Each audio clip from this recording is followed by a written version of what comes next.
দি যাম দে পঢ়িলে তোৰ কিবা কাম আছে নেকি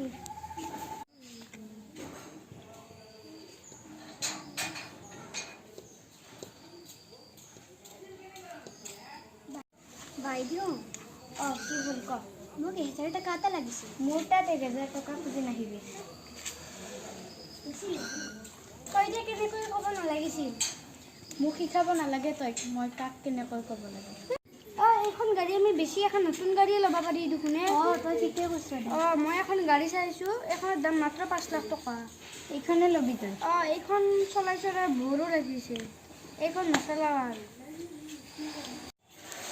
কি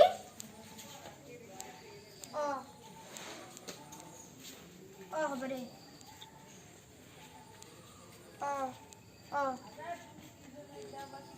মই এতিয়া যাব নোৱাৰিম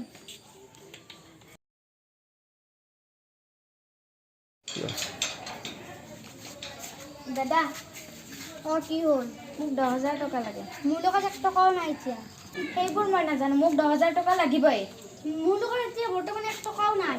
কেনেকৈ এতিয়া যদি তাইক মই পইচা খুজিব লাগে মোৰ নাকটো কাটাৰ পইচা বাদ দি মই তাইকে খুজিম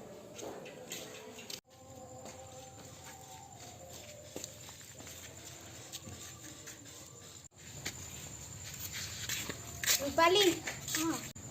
আজি ৰাণী আমাৰ ঘৰলৈ যে ৰূপালী এটা ডাঙৰ বিপদ হৈছে মোক তুমি 1000 টকা দিব পাৰিবা নেকি সিদিনা তোমাৰ তাতেও মই 1000 টকা খুজি গৈছোঁ নহয় আজি মোৰ তাতে নাই এতিয়া মই 1000 টকাটো ক'ৰ পৰা পাওঁ সিদিনা মই অহংকাৰ কৰিছিলোঁ নহয় সেইকাৰণে আজি মই এয়া ফল পাইছোঁ নমস্কাৰ মোৰ নাম শ্ৰী কৃতিকা শৰ্মা নমস্কাৰ মোৰ নাম শ্ৰী দীপ্তা কাশ্যপ নমস্কাৰ মোৰ নাম শ্ৰী জ্যোতিষ্মান শৰ্মা আমাৰ ভিডিঅ'বোৰ ভাল পালে আপোনালোকে লাইক কৰিব শ্বেয়াৰ কৰিব লগতে আমাৰ চেনেলটো ছাবস্ক্ৰাইব কৰিব আমাৰ যদি কিবা ভুল ভ্ৰান্তি হৈছে আপোনালোকে কমেণ্ট কৰি জনাব